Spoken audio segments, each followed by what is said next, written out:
Well, we're going to get started again. First, I want to just thank our last panel for really doing a terrific job of setting up our conversations for the rest of the day through their really rich first conversation. Good afternoon, everyone. I'm Joyce Klein. I'm a member of the Economic Opportunities Program team. I direct our Business Ownership Initiative, which you might surmise from the name is part of our work, or houses the part of our work at the Economic Opportunities Program that focuses on expanding opportunity through business ownership. And as Dan and Maureen mentioned at the top of our program, the issue of inclusion is really critical to our work at EOP. It's critical to the work of many of our colleague policy programs at the Aspen Institute as well. And thinking about the work we do in business ownership, inclusion is very central to that. The work that we do works deeply with community-based lenders and other nonprofit organizations that work to provide information, access to capital, access to markets to entrepreneurs who are struggling to build businesses because they are not able to access sort of the traditional resources or source of support that are out there for entrepreneurs in our economy and in our communities. So the whole field of work that we do is really based on this issue of inclusion and how do we open opportunity, open resources to more folks. We do a lot of work with those organizations on the ground, and we also work with researchers and policymakers and donors and investors who support their work. And one of the reasons we have this focus on expanding economic opportunity through business ownership is we really believe that owning businesses is one of the key ways that people generate wealth in our economy. And so we say this issue of expanding business ownership is really critical to addressing the racial and gender wealth gaps that are such a problem in our economy right now. And so we've looked at that in our research and evaluation work and in some of the dialogues we have with donors and with policymakers.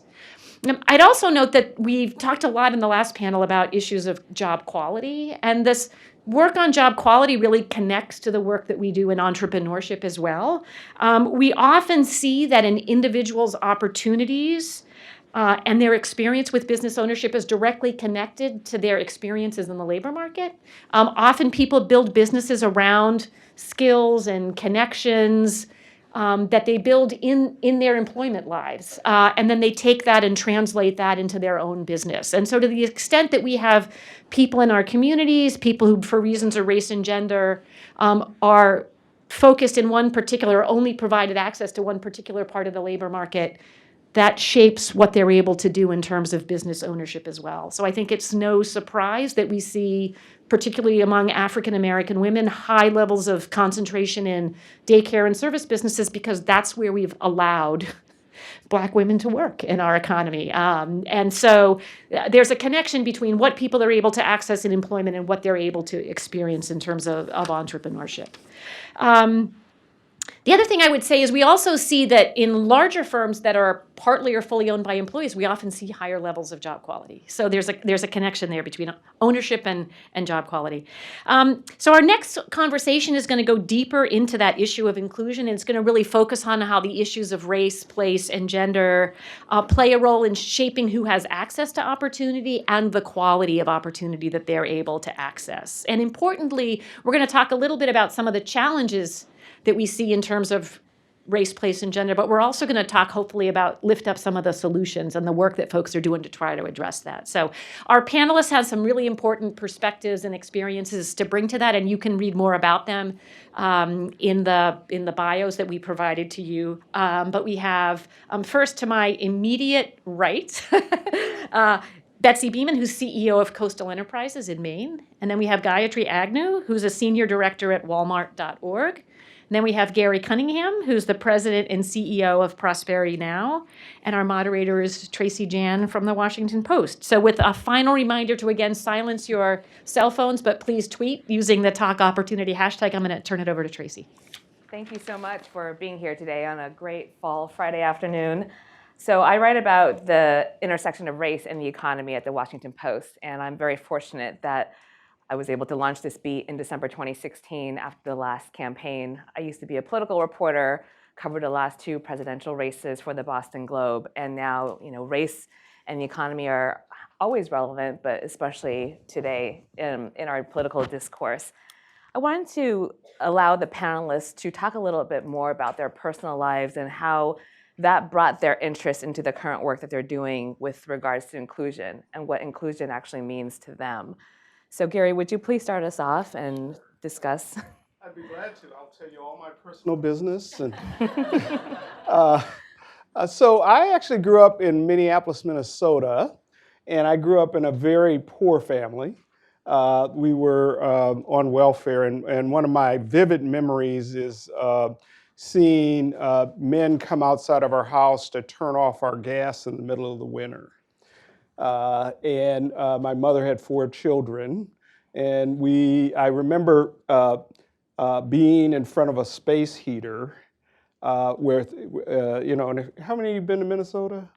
Okay, so you know what I'm talking about, middle of the winter, it gets pretty cold there. But I was fortunate that I had some adults in my life that really helped me transverse that the experience of being a low-income person to actually being someone that actually used my skills and talents and abilities to actually move to the next level. And it wasn't just because of me, it was because of people that came into my life. And I think we all have those people that have helped us get to the next level. But they also taught me that I had a responsibility and a duty to use whatever skills and talents and privilege that I have been able to get to enrich the lives and change the lives of others. I am dedicated. I have dedicated my life to changing the trajectory of this country, particularly for low-income and moderate-income people, so that we can all participate fully in our democracy. We can't all participate if we don't all have economic means to do so, that we can't participate in our financial and structures and systems. And so my background really speaks to who I am and what I am, and I made some determinations at an early age to do this work. So, Gayatri? Good afternoon, everyone. Tracy, I appreciate you starting off by asking us to share sort of a little bit of our stories. And given that all of you are inside on a sunny Friday afternoon talking about economic opportunity, I also want each of you, as we're sharing those, to think in the back of your mind about what yours is. Because every person in this room has a unique story that makes you motivated enough to work on this issue nationally, to sit here on a sunny Friday afternoon. So thank you all for being here as well. I was born and raised in East Palo Alto, California, which, for those of you that know Silicon Valley, is very other side of the tracks, quite literally other side of the tracks. And I was raised by a single mom who's a teacher. And it wasn't until I was in middle school that she got her teaching credential. And prior to that, she worked in early learning, and she worked for hourly wages, and she worked in inconsistent work. And when my mom got a full-time teaching job in middle school, it changed everything in my life and my sister's life. And when I say everything, I mean we stopped getting underwear for Christmas, right? Like it's a simple thing, but when you're living it and you're experiencing it, you don't realize that there's a future state that could be different than it. And so for me personally, having navigated through multiple different classes in the US as an individual, from a child to being in middle school, to now working at the Fortune 1, having put myself through school after I dropped out and then going back to get my MBA while I worked full time. These issues are really personal. And I think, to exactly Gary's point, this idea that Gayatri did this is just hogwash. I did this with the support of the community in which I was raised. We lived in public housing, and it was one of the only public-private partnerships in Palo Alto, California.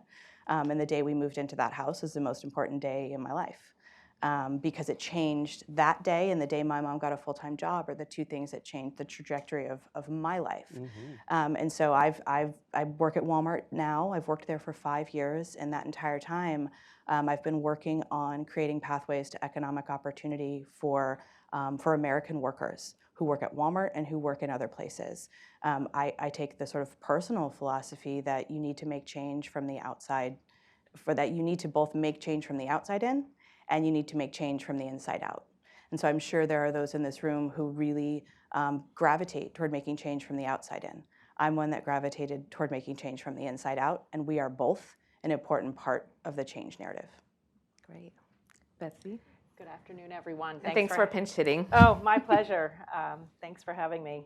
I guess my story is really an intergenerational story, and perhaps one that was alluded to in the earlier session about the opportunity to over generations in the early part of the last century, perhaps being a little different than it is today.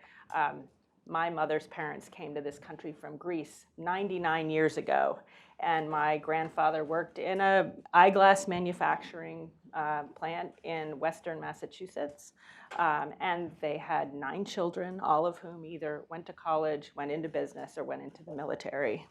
My father came here several decades later with $40 in his pocket, but with a PhD from a European university. And between my mother's side and my father's side of the family, they were able to create a good life for themselves and to put their kids through college. And really, what I've been doing most of my career is trying to make sure that everyone has that same opportunity.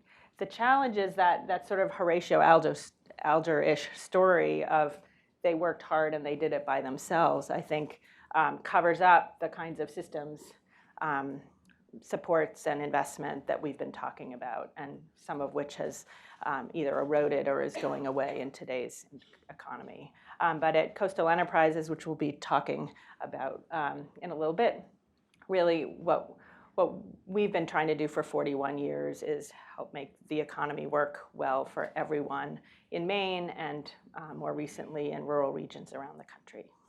Great. Thank you all for that personal touch. It really is people are able to connect to these issues because everyone has their own story, as you mentioned.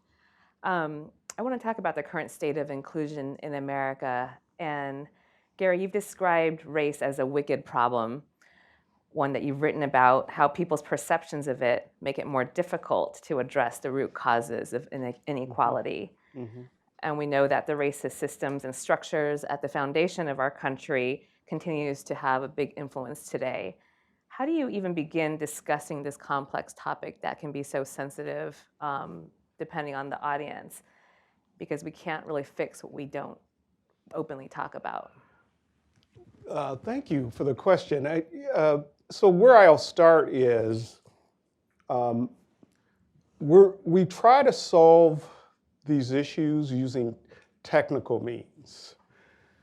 And these are not technical problems. They're actually issues of values that are underlying the dynamic that we have in this country where a large section of our population is asset poor and as well as income poor.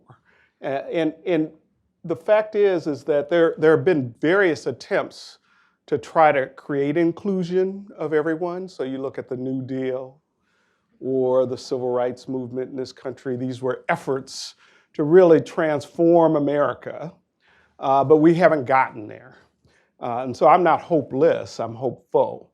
So when you think about solving complex adaptive problems, you really have to start looking at, there's not one solution. There's not one fix. When we think about the issue of race, and that's where you started out first of all, if we continue down the path we are in terms of race, and so Pew Charitable Trust came out with a report a few weeks ago that talked about the divergence of opinion between people of color and white people on this issue of race. And the gulf is wide, meaning black people have a total different view of where things sit than whites. And over the last 3 years, that gulf has actually increased and not decreased. So we've seen actually a shift in racial attitudes and racial thinking in our country about this. But I'll give you a metaphor. And the metaphor is what happened to the people on on Easter Island? So if people know what Easter Island is, it's an island in the Mediterranean. There were people on it. They lived there for many thousands of years, but they all went away. In part because they didn't see their own interests being eroded because they were using up their natural resources, right? And so the question of us being tied together in this mutual dance that we're in, that the more we can't see each other in the picture, the more we're going to end up like in Easter Island. And that's true with climate change, but it's also true in what happens in our country, given the demographic shifts that are happening right now in our country. And so part of what we need to be able to do is reframe the question, right? Reframe the how we talk about these issues. And this is a long-term strategy, but I've seen it happen. So if you look at gay marriage, when I grew up, I would have never thought that people that love each other of the same sex could get married, but we were able to transform our thinking about that because of personal relationships. So I think there is hope for us to change, but we actually have to define it so that whites see themselves in the picture and people of color also see themselves in the picture, and that we all actually belong together in this country and moving each other forward. And so I'll stop there. No, thank you for that. I was just thinking about what you said on gay marriage. I remember in a couple years before it became legal for gays to marry, I was down in North Carolina writing about redistricting, and I met this pastor who was a big gay marriage equality rights activist. And she actually trying to prepare the South and the cultural fabric for the day that gay marriage would eventually become legal. They would organize these civil rights actions where they would get gay couples to go and ask for marriage licenses at the various courthouses. Right. So I went down with them in Mississippi, and people would just say the most horrible things as we're marching down the street. I was a reporter, I was following them. And I remember this one woman looked down and said her grandmother lived down the street, who she's no longer in touch with ever since her grandmother found out that she was gay, in love with a woman. And she was telling me these stories of her grandmother taking her shopping and blueberry festivals, and then now they're no longer in touch. And it was really sad. But we didn't know at the time that within 2 years that gay marriage would actually be legal, because the public opinion had already begun to shift nationally, and including in the South, because there were people who were gay everywhere. Exactly. And so I actually think we can use, the best thing I ever did, I was a county administrator in a semi-rural, semi-urban place, and I was the only person of color, and I was the leader. And I could have come in there and said, well, we're going to do, you got to hire people of color, et cetera. The best thing I ever did, and this is the truth, is that I matched each of my leaders up with a person of color that was a graduate student out of the Humphrey Institute or school. And it was powerful, because when you have a personal relationship with somebody, when you're able to walk across and see the other person as a human being in the context of what we're doing, it actually changes hearts and minds. And so I know we have to work on the policy and we have to work on the political, but we also have to change people's hearts and minds about the other. And everybody has to see themselves in the circle of human concern, meaning everybody has to be in the circle. And so we've got so much hatred that's built up in our country around each other. And I could be just hating everybody given what's happened to my community and what my people. But I actually choose, and all of us can decide to choose to actually redefine that. And I wanted to talk about this in the sense of a broader diversity. We were talking earlier, Gayatri and Betsy, about misunderstanding between urban and rural, and how urban folks think rural is like all one thing. Gayatri, could you talk a little bit about the study that Walmart did and what you actually found in terms of? Yeah, I'm happy to share a little bit about the America at Work report that we put out earlier this year. But before I do, one of the things I think, Gary, that you're commenting on, and Tracy, that you asked about is history in the U.S. And I think when we talk about race in America, we often do it too much from the standpoint of today and not enough with an acknowledgement of the history. And it's very easy to feel like history is not a statement of fact the way it's sometimes shared here. And so I just wanted to share one of the things that's been personally really moving for me as being someone inside of corporate America trying to tackle these challenges was a choice that our company made to bring a training in called the Racial Equity Institute. And I don't know if any of you have had a chance to go through that, but there's an analogy they use in the training that we've now used with our corporate leaders that talks about groundwater, right? And so if you walked by a lake and you saw one fish floating in the lake, you'd go, oh, that poor fish. But if you walked by that same lake and you saw it was full of fish floating at the top, what would you ask about? The fish or the lake? And if you were asking about the lake, you would then start to ask about the groundwater. And America's history with race is the groundwater of the previous panel's conversation about why we face so many systemic challenges when it comes to these tough questions around economic opportunity. And so that's not a solution, it's just a statement of fact. But I think if we can start from there, it makes some of the conversations not easier to have, they're really hard to have, but it gives them context that we can share in versus all coming at it from a different standpoint. So the urban-rural question, so earlier this year, Walmart partnered with the McKinsey Global Institute. We have 4,700 stores across the United States, and we employ 1.2 million people. So when you think about the tapestry and the complexity of working Americans, and you think about the complexity of communities in America, Walmart is we're present in the vast majority of those communities.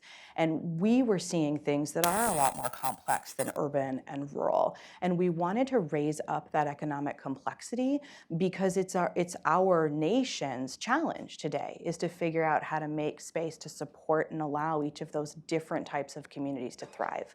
And so we partnered to do this report that looked at the county level of analysis as sort of the micro level of analysis. So we looked across America's 3,000 counties and came up with 8 archetypes of economic regions. And we were looking in particular at variables that contribute to economic resiliency in that community, or said another way, as technology continues to change and automation continues to rise, which regions will be best able to navigate that transformation and that change. And what we found won't surprise anybody, right? It's more complicated than urban and rural. So a couple of examples of the archetypes, and you guys can find this online.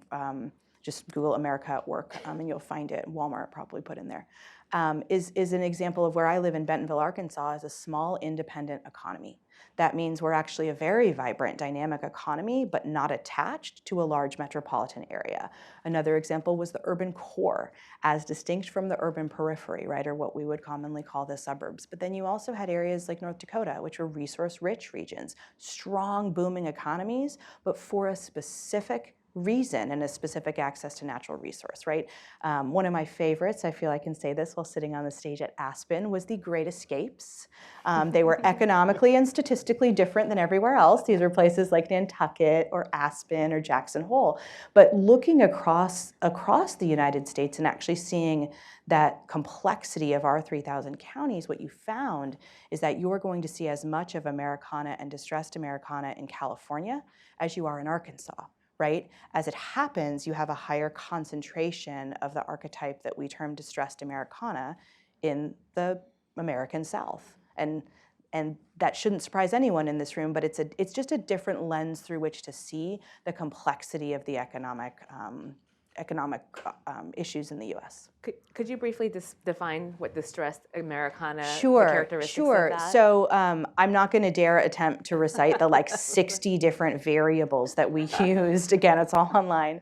It is Friday afternoon and I'm tired. But it was really cool, right? It's a holistic analysis at things like level of education, wages, rise and fall of GDP in that market, inflow and outflow of population. And so we categorized distressed Americana as places where you're seeing a net decline and or outflow of all of those things. So things are going mostly just down.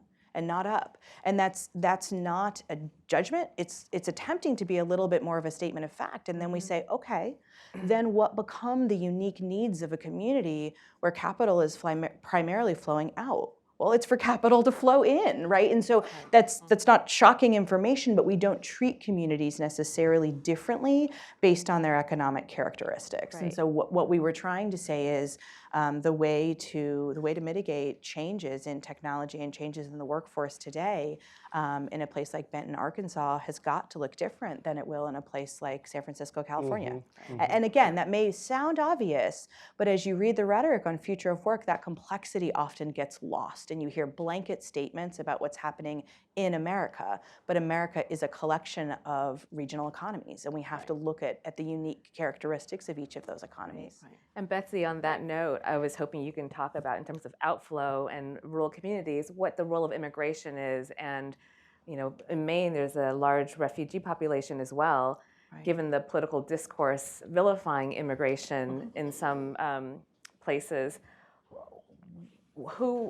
we can talk about like who benefits from, who are the benefactors, or sorry, the beneficiaries of economic opportunity. Who is it for? Well, for those of you who don't know much about Maine, we are half of the landmass of New England, and we're one of the last states to regain our sort of economic foothold after the Great Recession. Despite that, we have a lot of the variation that you just talked about in the sense that most of our growth has been in the South, in the greater Portland area, while our rim counties, as we call them, and more remote counties are still struggling. So with that comes, we are the oldest state in the nation. We are the whitest state in the nation.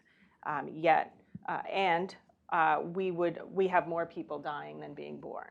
So without immigrants and refugees, our economy would be in worse shape. And they are definitely part of our future. We've had periods in the recent past when we had a gubernatorial administration that frankly was not welcoming of people of different races, ethnicities, and particularly immigrants and refugees. Our organization, Coastal Enterprises, has worked with immigrant and refugee entrepreneurs for over 20 years, have worked with folks from 92 different countries, have helped 450 businesses be started by folks who have come, sort of like my grandparents and my dad came to this country, coming to Maine to start businesses. But like with women, like with people of color, immigrants and refugees have a harder time getting access to capital. They have additional barriers either of language or also just our way of doing things. We had Mariama Jallo came from the Gambia, and her family had always run stores, and so she thought she'd start a little grocery store and realized that there actually are quite a lot of immigrant-owned, refugee-owned grocery stores with carrying particularly culturally specified foods or products, and she realized, well, that doesn't make sense because that's sort of we have a lot of those, and that's sort of a crowded marketplace. So she decided she wanted to start a hair braiding and hair product salon with increasing numbers of immigrants and refugee women wanting particular hair products that just your more traditional Maine market didn't provide. And again, needing to have help getting in the Gambia, she could just open up the shop and get started. And here there were permits, there were licensing, and in fact, in the case of licensing, you need in this country you needed a special cosmetology license to start, because in traditional beauty care you are using chemicals or other things. But actually, in her particular case, she wasn't using chemicals, so we helped her actually change the regulation so that she didn't need to get a cosmetology license and could start her business. But it's folks who are starting all sorts of businesses, but as I said, sometimes due to language or lack of familiarity with our business laws and procedures, need particular help. So we created a Sharia-compliant loan product. If you are a practicing Muslim, you can't pay interest, and that's a big damper on getting capital in our system. But we created a product in conjunction with a professor of Islamic economics and folks from the business community. And so a lot of folks have been able to get access to capital to start their businesses through that vehicle. That's great. I should do a story about that. Right? That's Happy great. to. When you were talking about licensing, I was just thinking I just spent most of the summer writing about the licensing barriers for people with criminal records and talk about lack of inclusion of economic opportunity. A lot of these people have served their times no matter what their crime was for, but in many states, there are a lot of licenses that they can't get, licenses for jobs that have nothing to do with the crimes that they committed.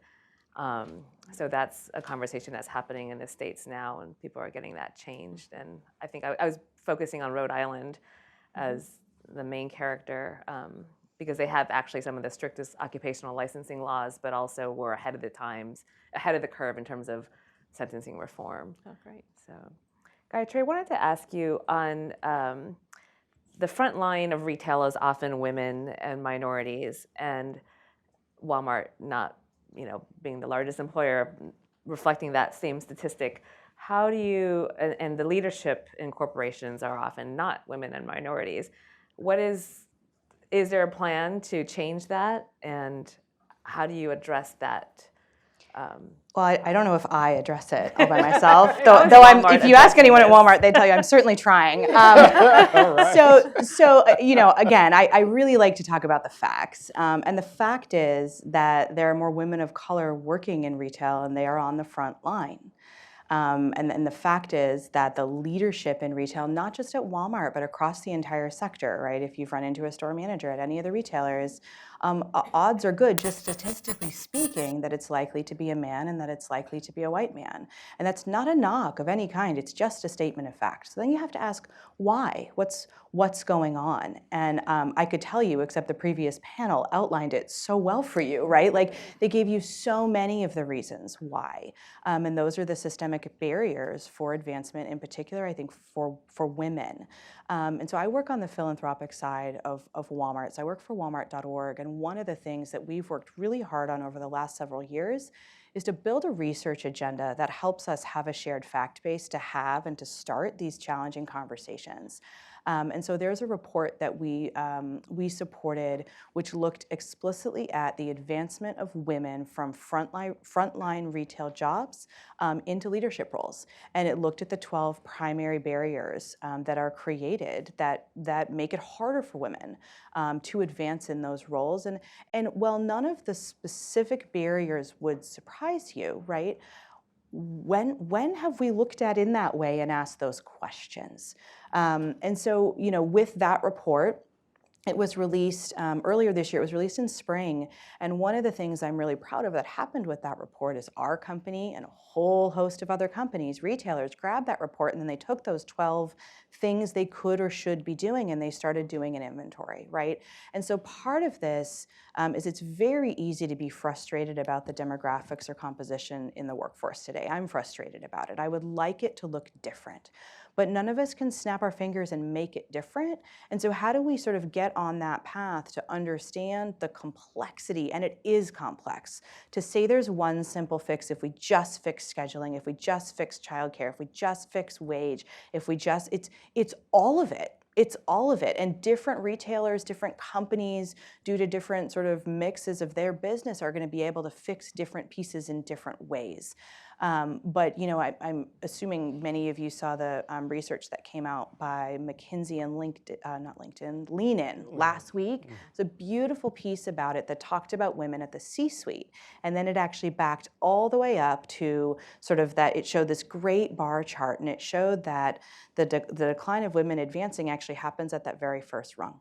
It's the first promotion for women. And if that first promotion doesn't occur, well, then we can all do math. And you get why when you get to the C-suite, you see fewer women involved. And they actually called it, I think, the first broken rung on the ladder, right? And so the report that we put out about advancing women in retail is one small contribution to trying to ask the question, what are the barriers? To then ask the next question, What are you, employer, Walmart, or anyone else doing about those barriers? And third, what can the community do to address those barriers, right? Because it is a collective action problem. It's not simply an employer problem to solve. But to me, I think it really starts with us getting more comfortable with the fact base around employment demographics. And candidly, there's a lot of risk in that. And I understand it, right? When you saw technology companies starting to be more proactive in the disclosure of composition of their workforce, you're starting to see a little bit more of that now. You're starting to see a shift in expectations by investors through sort of a lens of ESG investing about the kinds of questions they're asking and what sorts of disclosures they're looking for.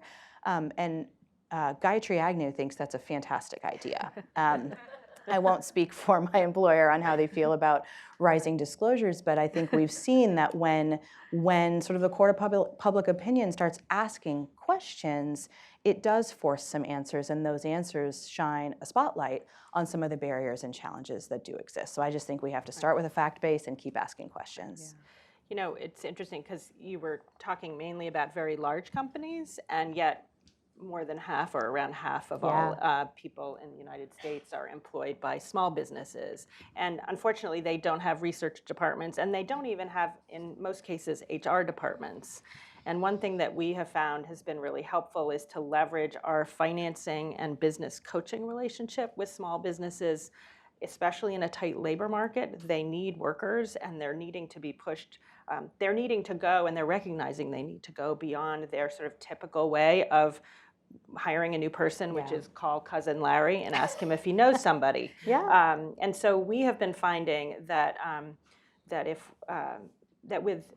actually there's quite a lot of interest on the part of business owners to do more, to do business differently. And again, even on the issue of immigrants and refugees, again, the larger companies have lawyers. They know what questions you can ask, what you can't ask. They know how to train their frontline supervisors, but these smaller entities don't. So we're actually having I think it's next week, we are doing a trainer of our business coaches so that they can be learning and then working with the businesses around these issues. That's great. So if I could, and all of that is great, and et cetera.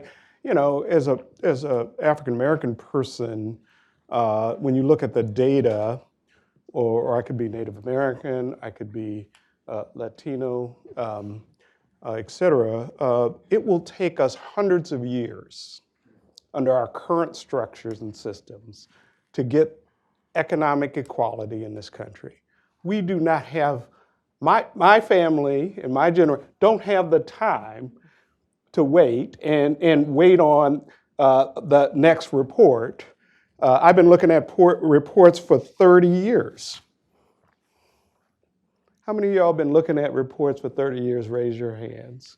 How many of you been looking at reports for 20 years? Raise your hand. How many of you been looking at reports for 10 years? So the question, we actually need what they call punctuated equilibrium. That's when there's disruption in the current system, because this, as someone said on the previous panel, we will continue, the system is operating perfectly well to get the results that we have today. It will continue to produce those results, and we will continue to see incremental change, and we will continue to see isolated communities, isolated individuals, segregated systems create the same kind of results that we have. So I would argue that we need to actually restructure how, or at least re-engineer, how our current economic system operates so that everybody can participate fully in our economy and in our system. And that means, and I'm not anti-capitalism.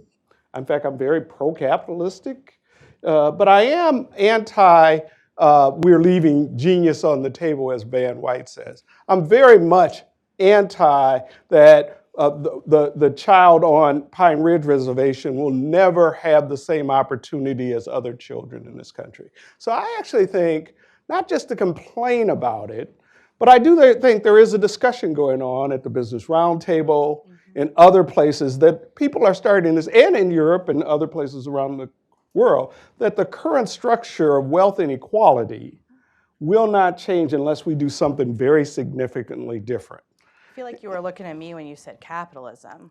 You like looked right over here. So let me, but no, let me strongly agree with you. And if we're going to go in that direction, let's go in that direction. So when Bernie Sanders visited Bentonville recently, he was, as you might be aware, down at our shareholders meeting this past June. And our CEO, I don't know how many of you know this, but stood up and called for an increase in the minimum wage. Walmart's CEO, just to be clear, that did happen. And part of that is because Target did it? Oh, no, I'm sorry. Go ahead. so actually I think what happened in 2015 is Walmart raised wages, then Target raised wages. Oh, is that what happened? I think that is what happened. Okay. Again, back to the facts. Okay. But I digress just slightly. No, I mean it's good. And then Maine raised. And then Maine raised. so look, like even Walmart CEO is After saying to LePage. Congress, federal minimum wage is too low and it's not working for working Americans. That ought to tell us that it is very, very broken, right? If that's what we're hearing. I also think you made the point about the BRT is saying this, and Gary's making a reference to the BRT recently putting out a really incredible news statement on the purpose of a corporation that dares to go so far as to suggest that corporations' sole existence isn't simply about shareholder value, but is actually about community building, about ensuring that individuals who work in the company, about communities that are served by the company, are also served by the way the company operates. And to that point, I could not agree Do you more. think that'll make a difference? I do. I genuinely do. Right. Well, the jury is out. I'll just say that on whether that's true or not, because what we're not seeing is the mechanism. Right. So you can say we want to do X, Y, and Z, but so there's a Laying out difference those between current state and future state, and then you got to have a strategy to get there. That's kind of what I'm not hearing, is what is that strategy? Given on the other hand, the same corporations and others are going for no new taxes, tax benefits from the last Right. So you got two sides of the coin talking at the same. Our whole tax structure is upside down if we're going to get at what you're talking Right. about. Well, and I was going to say, I think wages are key, but so is health insurance, paid leave, knowing your schedule 2 weeks in advance so you can arrange your childcare. That's right. Having at least an annual review with your employer so you can say, how am I doing? Where could I go next? And having access to training. So there are all of those. And then frankly, if we did all of those things, we'd still be leaving rural communities behind because we don't have high-speed internet access in many rural communities. How will you keep young people there, attract young people back, or frankly have small companies that can thrive? We have thinking of one entrepreneur who literally, when he has a large file to communicate, to send to elsewhere, he gets in his car, he drives to the next town over, sits in the parking lot next to the library, and sends his file because his internet access is so spotty that if you're sending a large file, it stops in the middle, has to start all over, corrupts the data, et cetera. Wow. So childcare, access to childcare and access to the internet are two key resources that rural communities desperately need, in addition to the other things that we've been talking about today. Yeah, and I was just in the Delta recently, and they don't have banking. Meaning, you go to the Delta in Mississippi, there's no banks. There's a credit union with one ATM. There's just no access to these things that we take for granted here in DC or in other places that folks don't have. And the poverty is so deep, throughout the Black Belt, not just in Jackson, and throughout the deepest poverty in our country is in Native nations across our country. So the question, and why is that, right? One has to ask the question, well, why is that, right? Why have all the big banks left? Why isn't that somebody can get access to credit in these places? And part of it has to do with there's no money there, right? So if there's no money there, we don't have any responsibility for that, we leave. And so these folks in the rural areas and in isolated areas in our country, so you can be in Appalachia, so you can be in these places, that we need a system that actually, no matter where you're at, we all agree that we want everybody to have access to opportunity, and that opportunity has to be targeted in different ways depending on how people are connected to structures, right? And in order for us to do this well. And so part of this has to be about, if I'm a person in rural Appalachia, my results may be different, or my solutions may be different than somebody in Northwest DC. And so how do you do that? Well, part of it is you say, hey, if opportunity is on a third floor of a Walmart, and everybody has to get to the third floor, some people are going to take the escalator up to the third floor, Walmart to opportunity. Some people are going to take the stairs, right? So there's people. But if you're in a wheelchair and you're not situated to that opportunity in the same way, you need an elevator.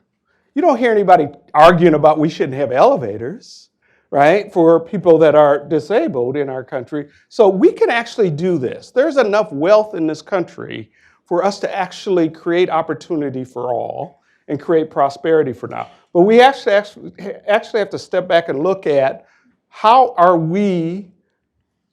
what are the systems that actually create wealth, and then how are those systems designed so that everybody participates. And that's really at Prosperity Now, what we've been working on for 40 years, is actually how do we make sure everybody can be a part of this system.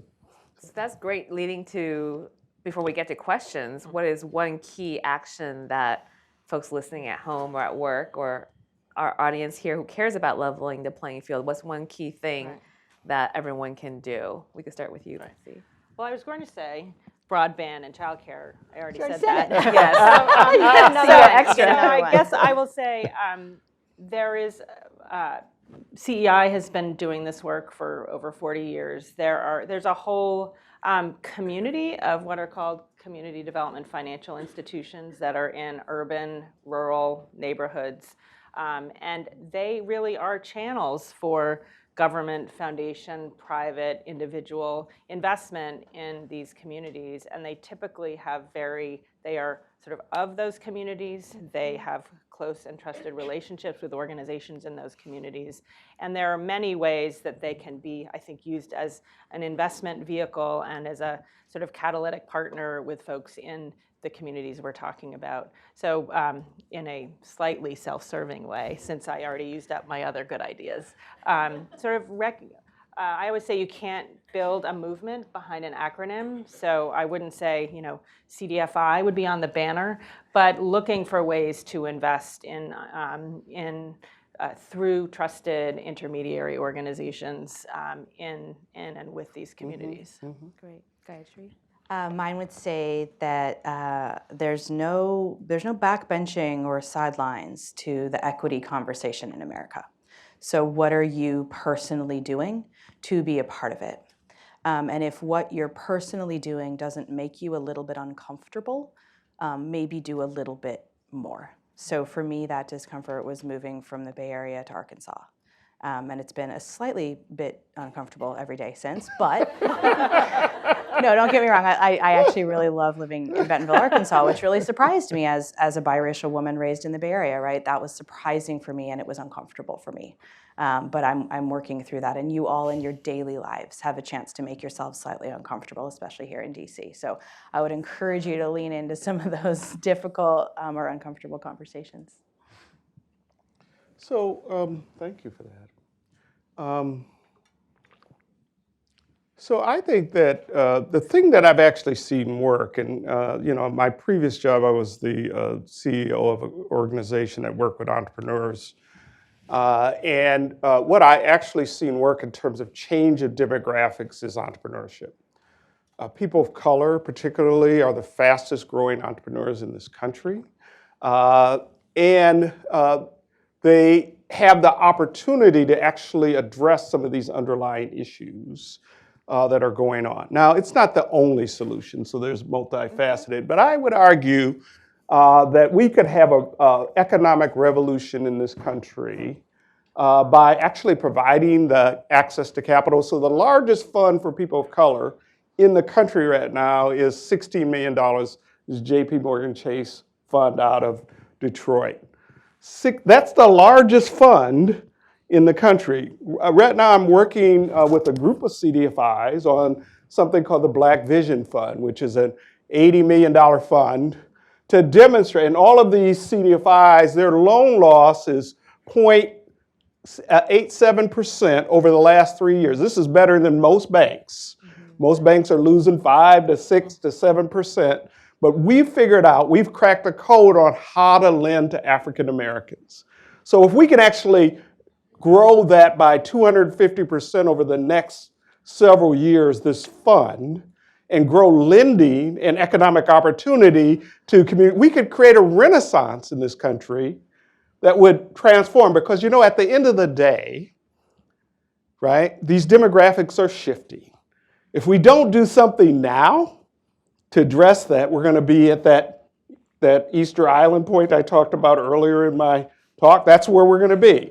So investing in, and it's all the things that we talk about in a bipartisan way: hard work, dedication, doing what's necessary, hiring other people, being leaders in the community. We can actually transform the way we operate if we're willing to make the investment.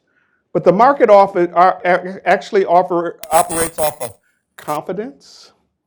So you think it operates off of dollars and cents and that type of thing. But when you're making loans to people, you're really making it based on the confidence that you have that they will pay you back. Right? That's how the whole system operates. And if we can have some confidence in folks that have proven and demonstrated they know how to lend to Latino people and to African American people and to Native people, we can actually begin to change this. Because you know, when people have resources in their pocket, if their families are fed, if they have stable housing, if they have savings and emergency savings, they actually do better. We know this. So it's not a mystery. So that's my one thing. Oh, thanks a lot. This was a great conversation. I want to make sure the audience has time to ask all the great questions you have. Yes.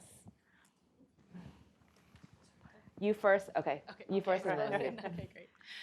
Thank you so much. I really appreciate this conversation, and I'm particularly appreciative of this notion that the circumstances and inequity we face is not a resource question or a technical solution question. It has almost as much to do with our moral inclinations. And so my question has to do actually with moral framings that accompany policy actions and others. I'm thinking of research in like behavioral economics on the interpersonal level, where there's indications that incentives can crowd out selfless behavior or pro-social behavior when it's not accompanied by a moral framing. And I'm wondering whether there's more that can be done in the area of discourse that speaks to the worthiness of certain places and whatever in terms of investment and the moral questions, the moral worth of our existing economic structures, like something that can accompany policy. And I think the shifts that like the Business Roundtable and where wealth resides is important, but there's a lot of skepticism there. So are there others that can be raising this? Are there other ways to contribute to this conversation? What's the role of media? Like, who else could be reframing how we do this, and what's the role of that moral framing? That's a question. Convoluted one, sorry. Are we answering that or taking multiple questions? Oh, you could take, two, and then we can. Oh, this is a much more tactical question. The mayor of Topeka talked about the fact that they'd done some facilitation to help with transportation, the cost of transportation, and a few other things to make sure that people can actually get to work, right, and do it cost effectively, et cetera. And sorry for being pointed, but I'm wondering, because of the reach of Walmart, how has Walmart actually worked with communities like this to ensure that people that are actually working in the stores have the ability to have that facilitation to just come to work because they don't have a car, or maybe they have a car but it's broken down. What are the things Walmart's doing to invest in the community itself to provide that? One last thing is, you talked about urban, basically not having grocery stores or banks, et cetera, in the Delta, we had a situation where we had I won't name names, but there was a large investment in Anacostia that just disappeared. And there are people in Anacostia that do not have a grocery store. They have to go to Maryland and Virginia, to do this. And so it was really challenging. And it was because of costs that entity just pulled out. So it's really difficult. Wow. Do you want to answer the Walmart question first? Sure, yeah, sure. Specific. So it's a great question, and it's a question I've been asking since the day I got there. And I think one of the things that surprised me is actually how much we do on this and how much we do on the ground at a hyper-local level. So there are specific bus stops in front of our stores that didn't exist before semi-obviously before our store got there, but we've had stores open for a decade and still no bus stop, and we'll work collaboratively with the local municipality to get a bus stop there, to put a bus stop there, which doesn't just help our associates, helps our customers, right? We want Walmarts to be a place that are accessible to folks. We've partnered with different workforce boards in different parts of the country. Part of the answer is it's going to be different everywhere, to work on rideshare systems. When bus systems don't run, we operate 24/7 in the majority of our locations. A lot of bus services don't operate 24/7. So I think there are a number of different creative solutions we've had in specific markets. We've had some interesting conversations more recently with some of the rideshare partners about what we could do to make it easier, to your point, just to make sure that our associates can get to work. So it's definitely, it's top of mind. There isn't a simple single solution, and I do think it depends on the community. But your question, if I could just jump in on that really quick and put Ms. Jane Oates on the spot, who's a couple chairs behind you. Well, you asked about what the role of the media is in this, and Jane works for Working Nation, who I think have done a really incredible job, I was telling her this yesterday, of telling the complexity of the story of the future of work and the role of companies in it, right? It's not happening to us. We are making decisions, all of us, on a daily basis in our consumer behavior, in where we want to purchase things, how we want to purchase things, how we behave as consumers, that are driving and informing a lot of the decisions companies are making that are resulting in a lot of the changing nature of work. But it's complex, and I was saying to her yesterday, it's not a headline, it's a podcast, right? You actually need the 30 minutes on it so you can dive into why is it so complicated, and what are the sort of what are the different variables, and how can we identify those levers and then sort of push and pull appropriately to try to get to that higher level of moral imperative, to understand that if there are no consumers, there are no companies.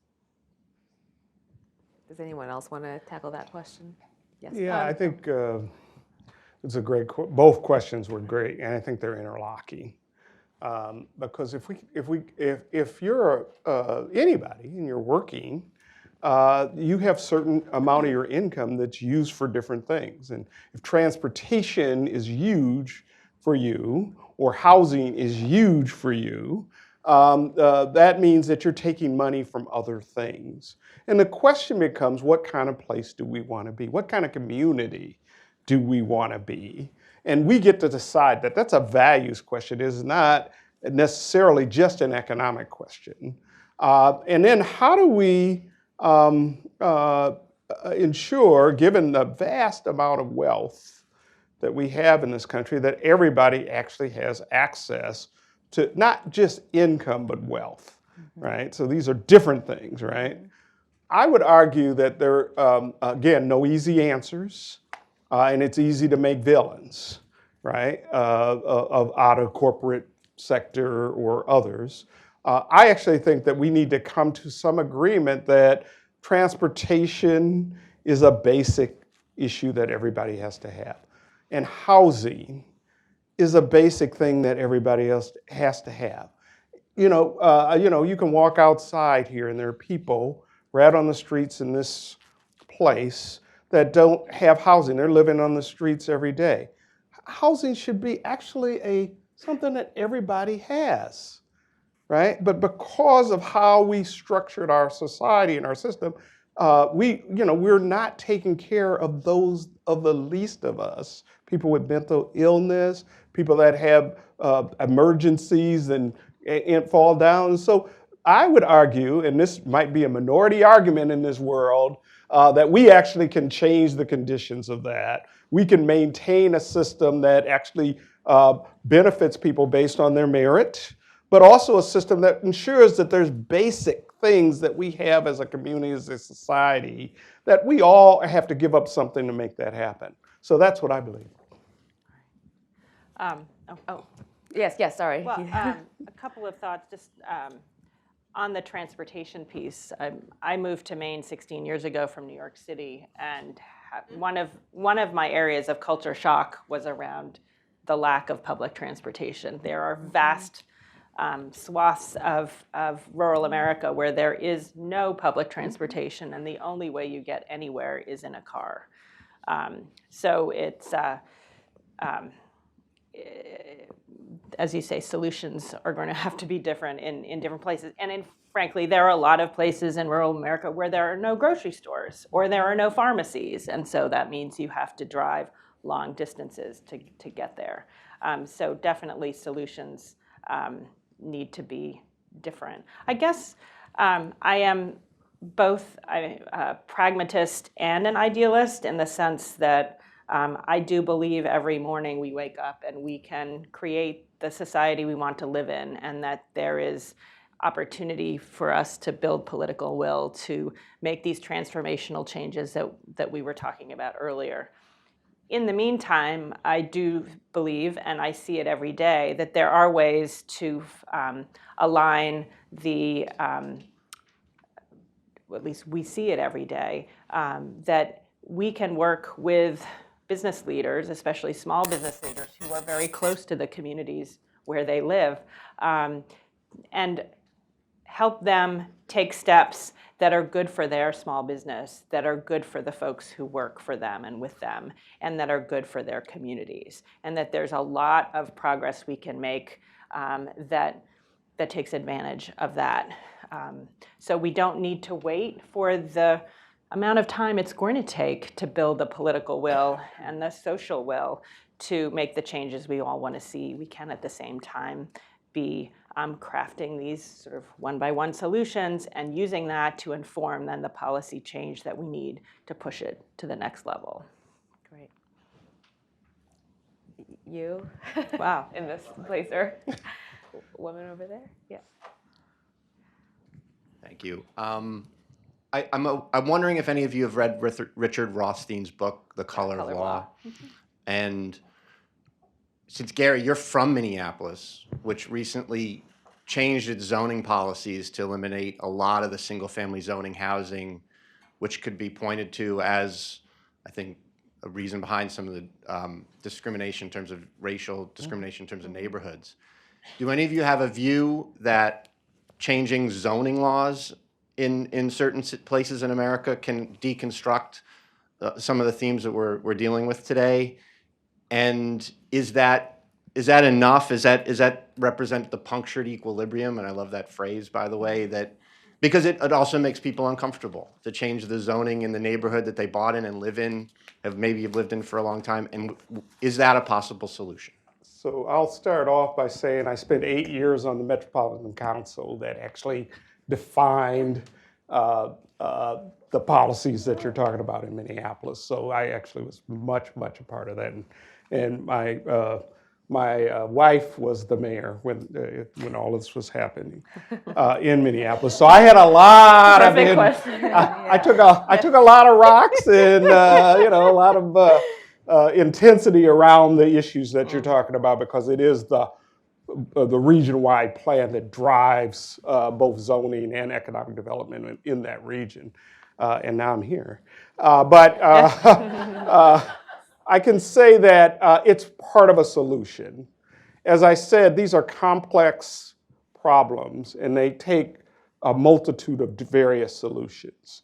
And so that's one of the solutions that will make a difference if we have more density.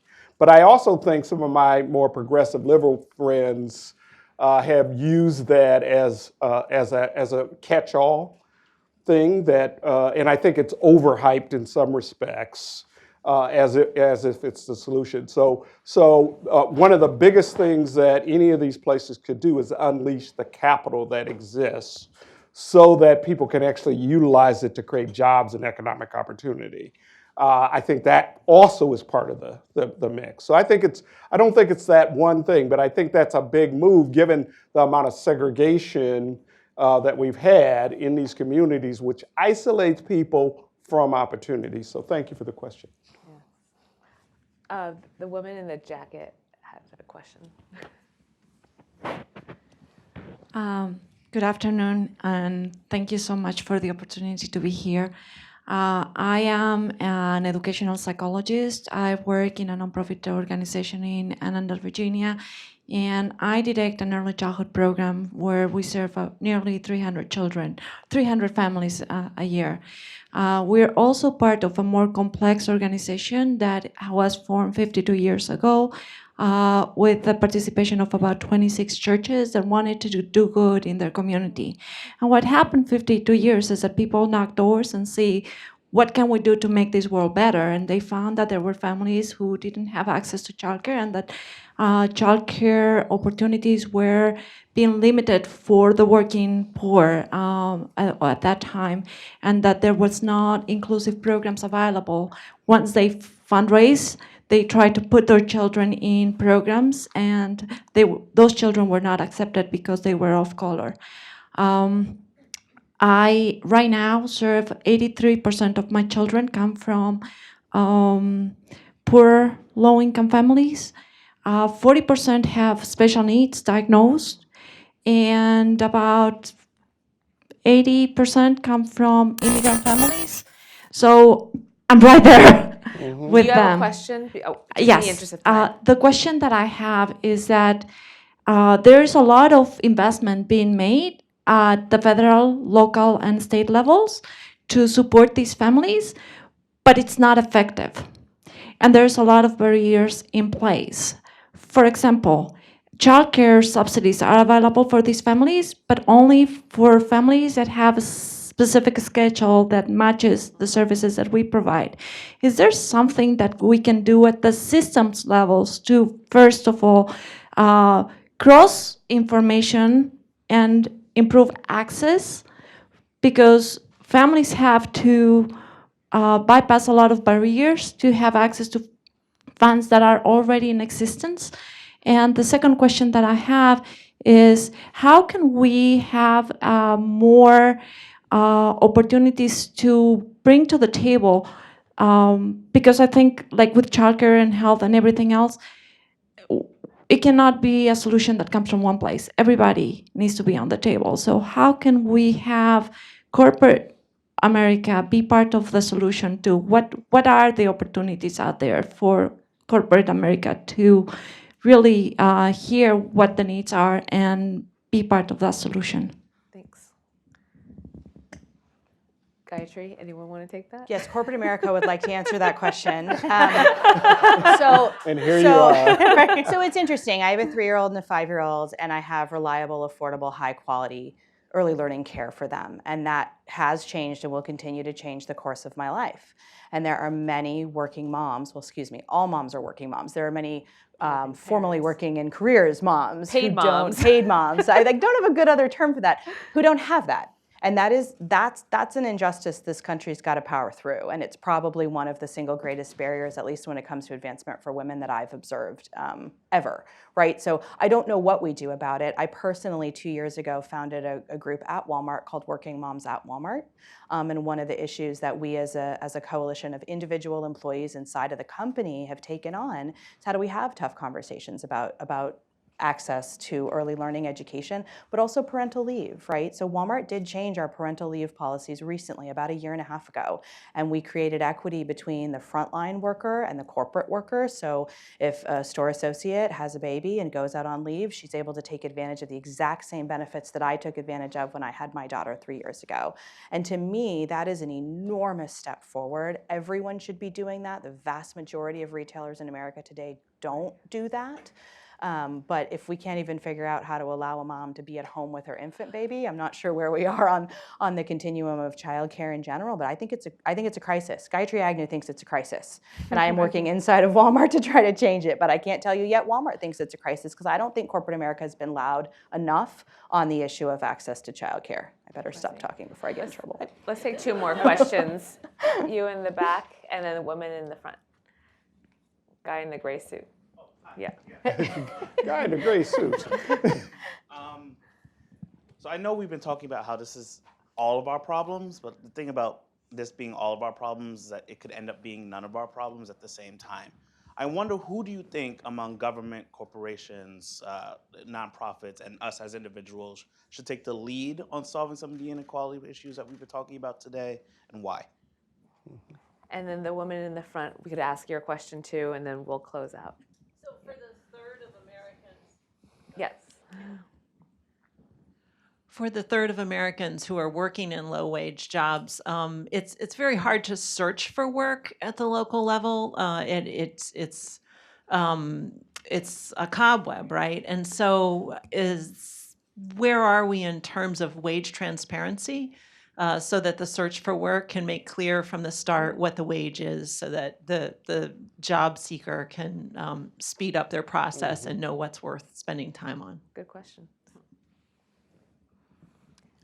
Both those are great questions. So the one is, who's on first and where do you start? The other is, if you're a person searching for economic opportunity, how would you do that in a market that is blind? If I'm paraphrasing your question. So I'm going to answer this by saying that there's been several points in this country where we've had great progress on issues that you're talking about. One of them was what they call the New Deal. Many of us wouldn't be in the room, or our forefathers, if there wasn't a New Deal, right? Meaning a New Deal for low and moderate income people in this country that created the middle class. And now we have a middle class that is shrinking.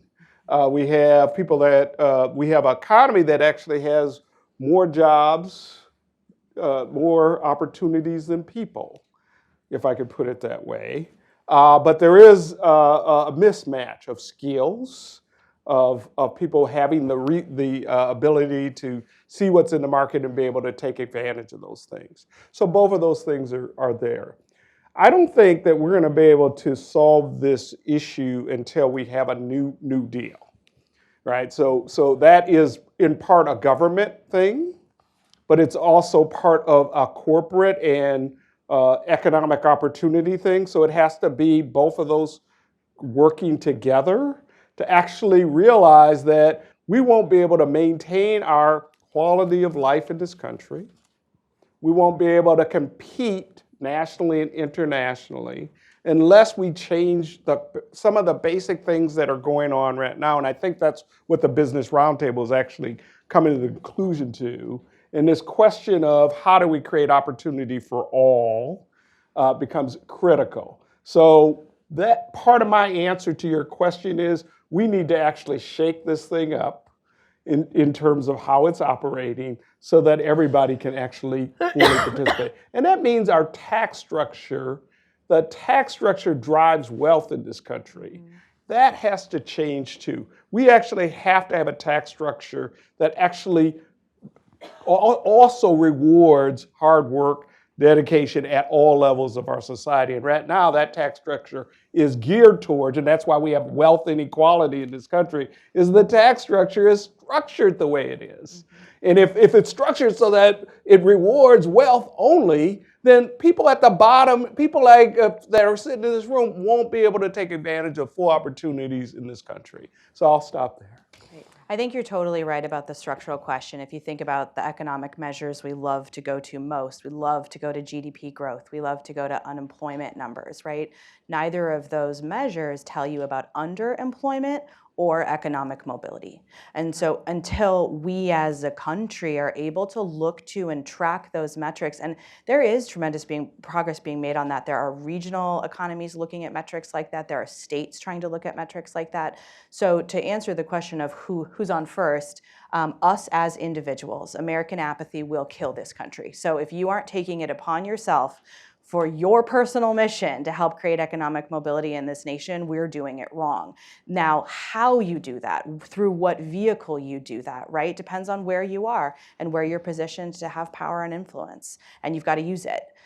So I happen to work in an employer, so I'll say it's the employers that need to go first and need to help to proactively redefine what the future contract looks like between employers and workers, and be willing to have tough conversations, because they are tough, right? And they're tough because no one wants to go first to say the thing that everybody knows, which is that economic mobility in this country is broken, right? Like that's reality. So let's talk about that, and then let's talk about what we can do to unlock some of that and to fix some of that. But I do think it is a true statement, employers can't fix it alone, right? As soon as you start to shift some of these systems, you're going to run into a need to modernize aspects of our current sort of labor market system and the laws and regulations around it. So I think it is an unfortunate both and, but I'll say employers need to help to start the movement, if you will, right? If you think about, and our Earth, planet Earth here is kind of dying, but we have been very proactive in some ways, right? And galvanized in how we purchase products and how we think about different companies through a lens of sustainability.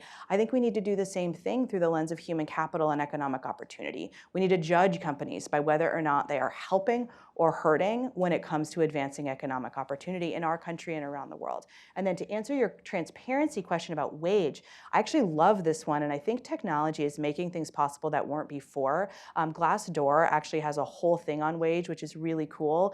And Google Jobs, if you haven't seen this, has a beta where they're disclosing salary and wage. So I think it's possible, and I think part of it just comes back to that individual action demanded every single time. Why isn't that on here? Why isn't that transparent? Why aren't you showing me that? I think in a lot of instances, it's not been meant to be kept a secret. It's just a dynamic number. And so how do you disclose a dynamic number continuously? Well, through technology. So I think it's possible, but it's not prominent today, and I think we can change that by asking for it. Betsy, do you have any closing words? Yeah, I guess, I think we all have to do it. There's no one group that can, white people have to be there at the table. People of color have to be there. We all need to get a lot more comfortable about talking about earned and unearned advantage and disadvantage, and use that as a way of starting a conversation about how we can change structures in ways that improve equity across our society. And I guess, in a way, getting back to the very beginning of our conversation where we're talking about gay marriage, I actually think that the combination of sort of the speed with which that happened and young people in our country is what gives me hope.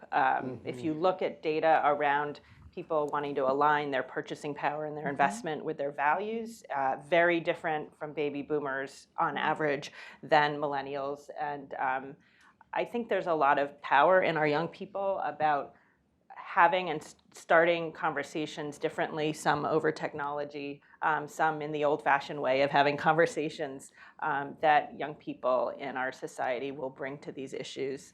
And I guess, again, being that mix of optimism and realism, I'm hopeful that that they'll help us to accelerate these conversations. Way to give millennials a shout out and make There up you for go. that other panel. I'm not a millennial. Well, I'd love to thank Tracy, our moderator, and our terrific panelists, and those of you who've asked questions. It's been a great conversation, and it tees up really nicely, I think, our next conversation, which is going to focus on and be on leveraging business choices. So we're going to take, I think, about a 10-minute break. And for those of you who are here in person, you can stretch your legs. There's some coffee and I think some snacks outside. So refresh yourself a little bit. For those of you online, thank you for being with us, and we'll start up again in about 10 minutes. Great.